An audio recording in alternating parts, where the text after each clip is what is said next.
The hand drum is one way of bringing community together.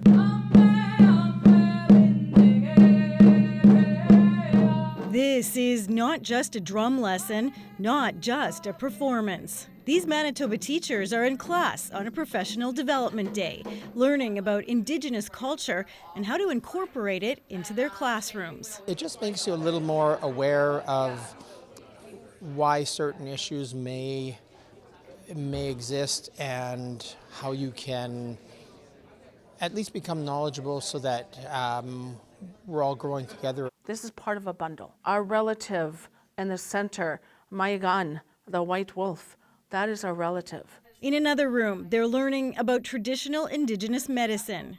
This particular one, it has bear grease, it has black poplar bud sap.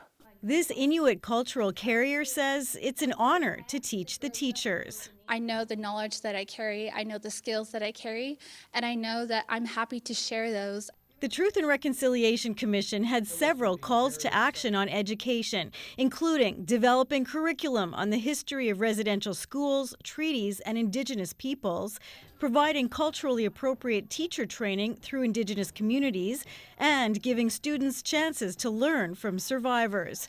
All 3 territories and at least 6 provinces have formal, documented commitments to implement those calls to action.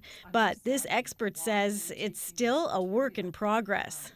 They're really fearful of teaching this material and then going into parent-teacher interviews and having parents react very strongly, negatively to the teaching of Indigenous perspectives.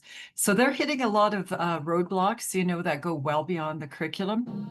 Back in Manitoba, these education students say this professional development will help them be better teachers. But we want the students to start thinking outside the box, right? And I think by bringing that perspective in, they are like, oh, it's not, we're all connected. We have to respect the land. Things I don't know anything about, and now I'm curious to know more about and share that. And that's the whole point, says this Métis Middle School vice principal. We all look back to that Maclean's article of Winnipeg being one of the most racist cities, and I think that that's still true.